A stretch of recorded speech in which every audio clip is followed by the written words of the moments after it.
What is up, mabuhay mga kaibigan? Ako nga pala si Jeremy, nagbabalik. At ngayong araw, magsha-shawarma food trip tayo. Samahan nyo ako for today's video. Kaya samahan nyo ako ngayon. At let's go! He is back! Jeremy Batwell.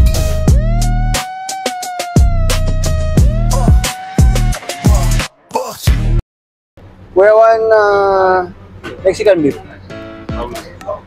On. Dito na tayo guys sa shawarmahan. Ito yun, no? So yun guys, kain tayo. Ito na yung pagkain ko. Shawarma. So ayun guys, voice over mode kasi masyadong sabog yung mic pala pag malayo. Kaya para tayo nasa loob ng drum. Pero ito yung shawarma guys, grabe, siksik liglig.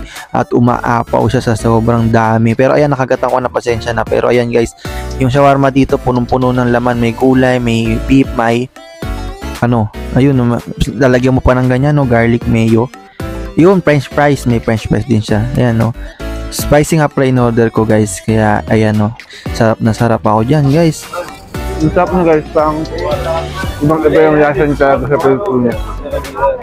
Authentic yung shawarma nila. Kakagat ko na lang kayo. Ano ba yan? Ingitin ko kayo.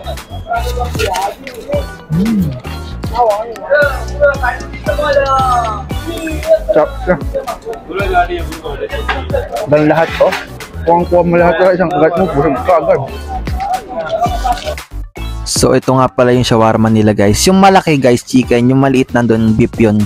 Tapos ito guys, yung in-order ko nga pala is beef. Kaya mas masarap siya. Kasi sawa na ako sa chicken. Sobrang sarap niya. Solid talaga shawarma dito sa Middle East. Sa lahat na nanonood sa akin, hello TikTok, hello FB, hello YouTube. Don't forget to like this video guys. Tapos i-follow nyo ako sa TikTok kung nanonood kayo sa TikTok. I-follow nyo ako dito sa YouTube, sa FB kung nanonood kayo. I-subscribe nyo ako dito YouTube kung nanonood din kayo. So yun, tayo guys. Ang sarap guys, solid. At this moment nga pala guys, tumingin ako sa relo ko at nakita ko ano na pala dito, 31 mag to 12 na. So malapit na siya mag 12 ng gabi. So it's our mansari na. Shoutout nga pala sa girlfriend ko, si Maybel. Mansari na namin. So nag-celebrate kami ng mansari ngayon guys. Batiin nyo naman kami. At ayun, stay strong sa atin, mahal.